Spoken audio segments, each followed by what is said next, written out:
Hey everyone, Dr. James Stirrett here. Welcome. Today I'm going to be sharing some of my most basic but effective weight loss tips, really chunked down into three main sections that I think you guys are going to find super valuable.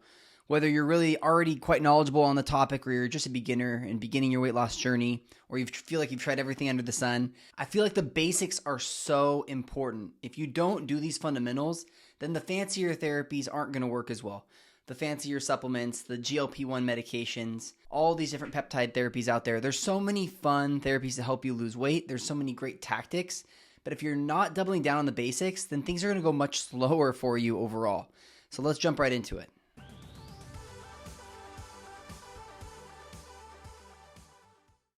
I'm going to hit a checklist for you that you really need.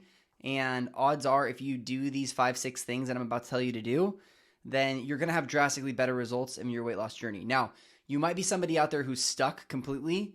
And if that's you and you're trying to actively lose weight doing different things, you need to look through this list and make sure that you're doing all these things. And if you're not, you need to start implementing them.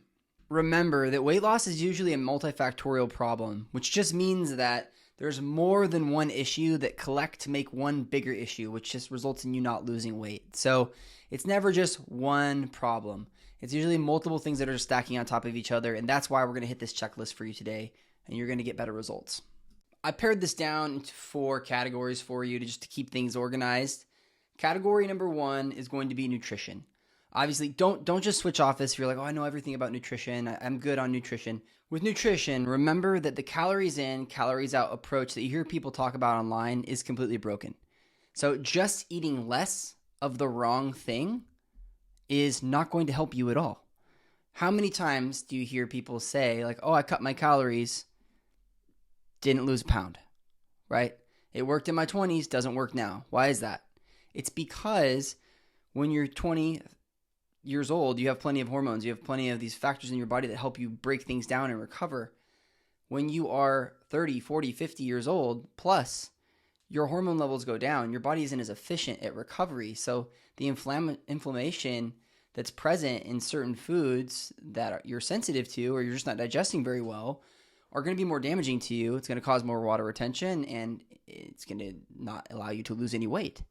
So if you're looking for an answer and you're not losing weight and you've just simply reduced your calories, that's it. Something likely is going on with the content of what you're eating.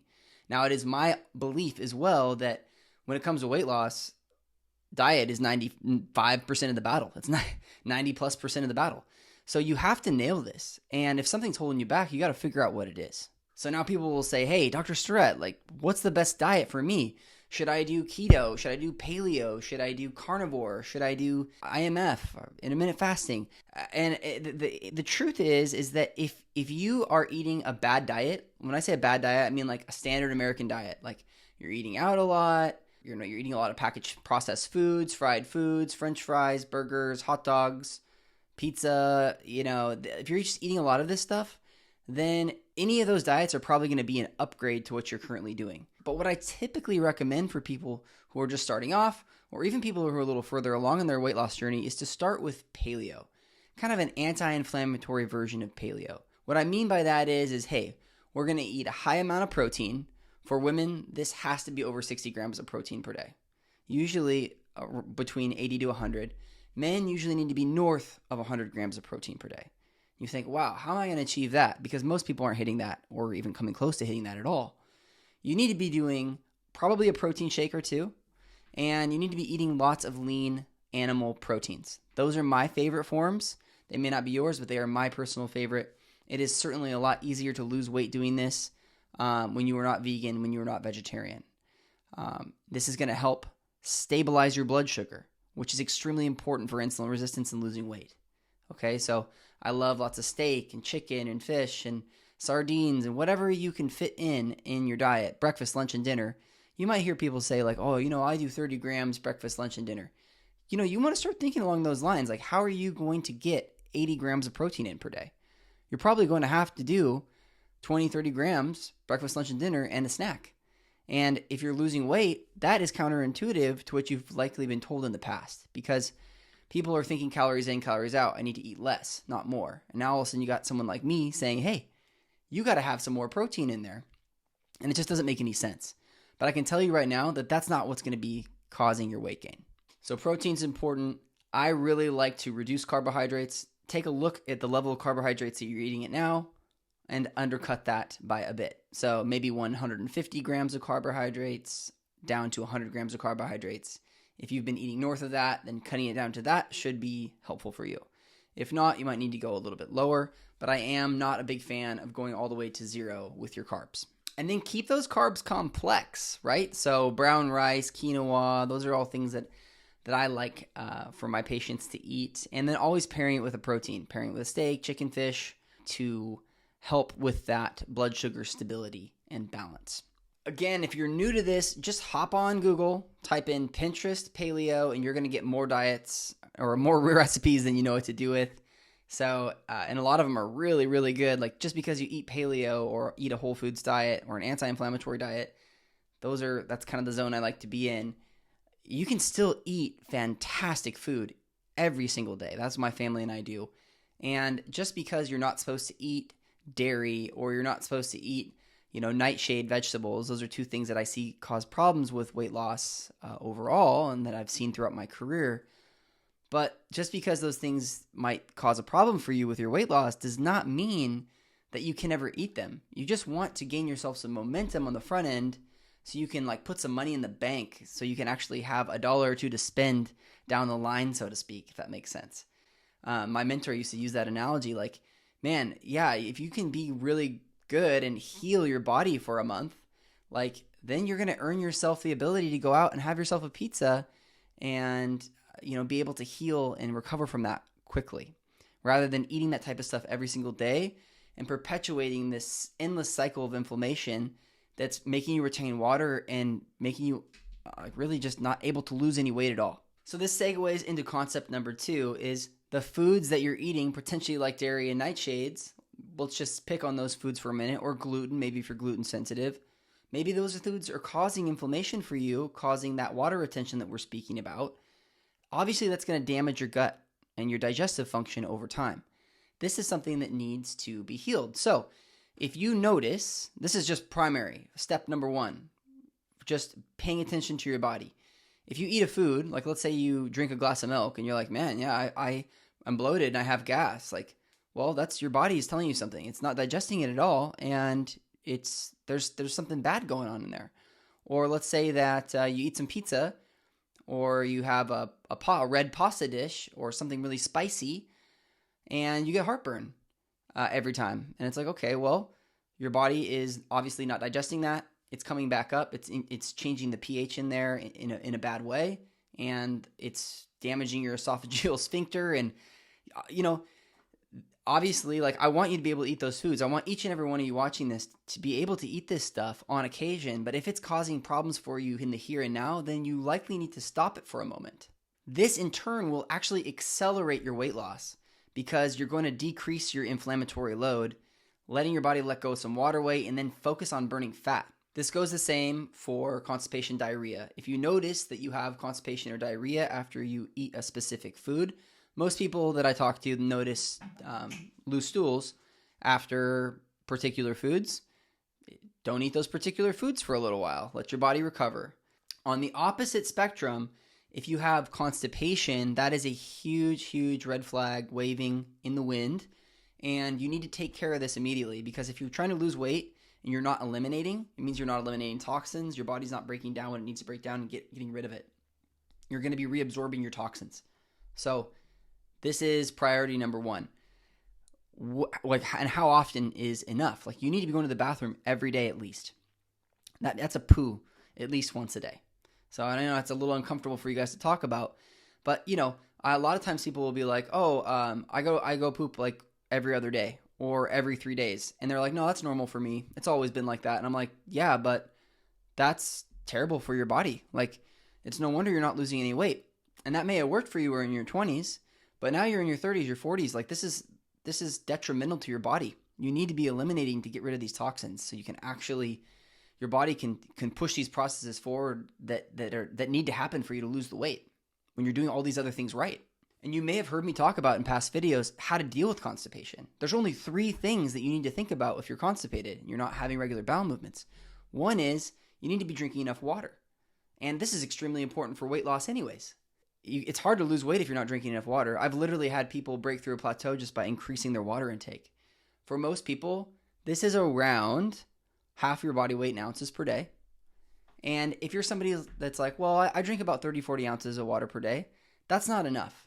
Second thing to think about for going to the bathroom is going to be fiber. I recommend psyllium husk fiber for most patients. 1 tablespoon, 2 tablespoons a day is usually enough to help everything going through. Now, you might think, oh, fiber, like I'm going to have like a banana or apple or some bread or something like that to help with the fiber intake. And it's like, nope. Those things are actually like the brat diet. They're gonna constipate you. They go the other direction. So eating a bunch of apples is not going to help you have a bowel movement. Third thing is going to be probiotics. I recommend a good quality refrigerated probiotic. You can see in our bio that we have a recommended supplement list, and there's a good probiotic in there if you're interested. But you want to find something like that. Next part of this digestive piece here is alcohol intake. This is a bit of a tricky subject to navigate with people because I think we get pretty attached to our alcohol intake for the most part. A lot of people that I talk to, a lot of people don't really want to touch it. They're like, well, I'm going to change my diet and eat less calories, or they're going to listen to what I say and they're going to eat, just change their diet and they're going to increase their exercise, but they're going to keep the alcohol. And that will work typically for so long. And it really depends on how much you're drinking and how sensitive you are. So for some people, their body and their blood sugar is very sensitive to alcohol, and that's going to hold them back a great deal. Or I'm just thinking of a family member right now that drinks plenty of alcohol all the time, and they don't seem to gain any weight or have any blood sugar problems in the slightest. So it just really depends on your genetics. Unfortunately, some people just can't get away with it, and know that might be you. If you're drinking and you're feeling like, man, I'm doing all this stuff right, I just seem to be working out, and I'm only drinking 1 or 2 glasses of wine a night, right? They do that in Italy. Well, it just might not be working for you. And if you are having difficulty leaving that behind, or with the possibility of leaving that behind, that's kind of another issue in itself. So be aware of that and be ready to drop alcohol for a period of time, or just significantly reduce your consumption in order to see if you're able to lose the weight. All right, you guys. So the next category here is going to be exercise, fitness. I really want to go bare bones. I want to go basic on you for a second. I see 2 types of people out there, typically. One is somebody who is exercising a lot. Like they're like, I'm exercising 6 days a week, and it used to work in my 20s to get the weight off. Now it's not. Well, that's because something shifted in your body, and you're likely overdoing it. Especially if it's like cardio, Orange Theory, yoga, spin classes, stuff like that. And with a little bit of weights in there. Typically in that scenario, somebody needs to chill out for a little bit, focus on the other fundamentals, and like tone their weight loss down, or not weight loss. They need to tone their exercise down and stop shocking the cortisol system and let your adrenals just chill out for a minute. So that's one scenario. Scenario 2 is that you're sedentary, or you're just not getting quite enough exercise. A lot of us work from home these days. We're remote. I mean, here's my office. This is where I work from. And if I'm not really careful, I'll just sit here on my butt and work seeing patients all day. And, I had to make conscious effort to exercise as well. So where do you actually start? I think one of the easiest, best ways, if you're falling into the second camp of not getting enough exercise, is get yourself a Fitbit or an Apple Watch or something that you can count steps. And just track yourself for a few days. How many steps are you getting? At this point, most people are going to think, oh, he's going to tell you to get 10,000 steps. Okay, just like everything else I've ever seen on the internet. No, I'm not. Because obviously, we want to shoot for 10,000 steps or more than that. You're going to lose weight when that happens, if you are able to do that. But you don't want to set unrealistic goals for yourself. How about if you're getting 3,000 steps a day or 2,000 steps a day, just shoot for 4,000 steps a day. Why not just get 5,000 steps a day and make the dietary changes in conjunction? Because we know that diet's important. You are going to lose weight under that circumstance. If you're used to 2,000 steps a day and you jump up to 5,000 steps a day, you better believe you're going to lose weight. That is a significant difference in physical activity. And you don't need to count all of your calories burned at that point. That's not, remember, the calories in, calories out approach is completely busted. It doesn't work at all.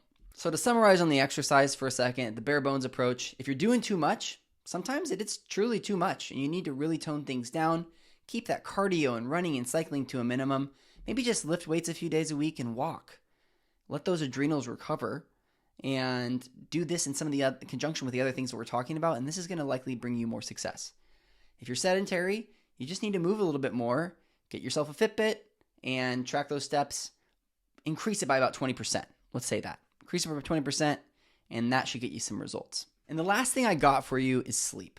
So many of us out there struggle with our sleep, especially in middle age, right? 30s, 40s. Women with menopause or perimenopause, they're having a lack of progesterone, and that oftentimes causes sleep abnormalities.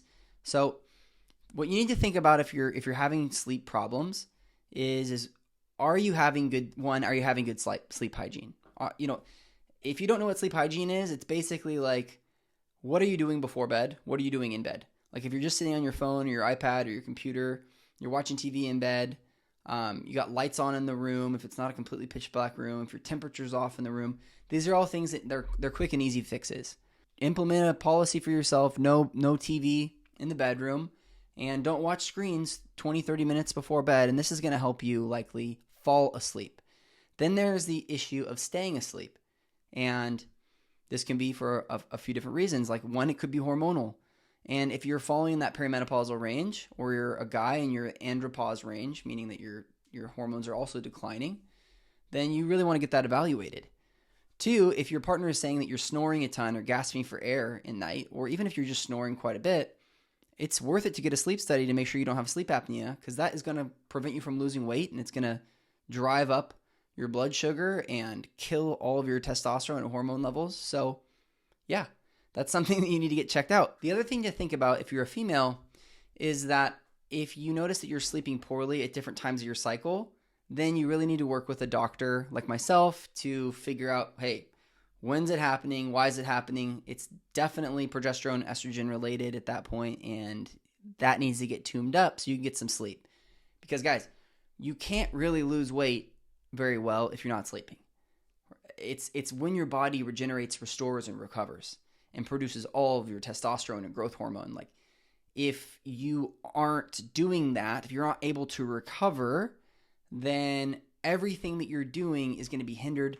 And so if you need help with your hormones, if you need help with anything along these lines, please see a doctor like myself and we'll get you set up, okay? For a comprehensive list of the things we talked about today, you can download our hormone weight loss cheat sheet down below, and that will really help get you set up in implementing these things, and so you have a concrete list going forward to know what to do. If you enjoyed this content, please like it and share it and subscribe to the channel. One thing that I absolutely love is when you guys leave comments. I really appreciate it. I do read them. If you see something in here that resonates with you, let me know. If you want to learn more about a particular topic or a particular segment and for me to go deeper on my videos, just ask in the comments. I do take note on these. I might just make a video on the topic that you ask on. So anyways, guys, I will see you next week. Take care.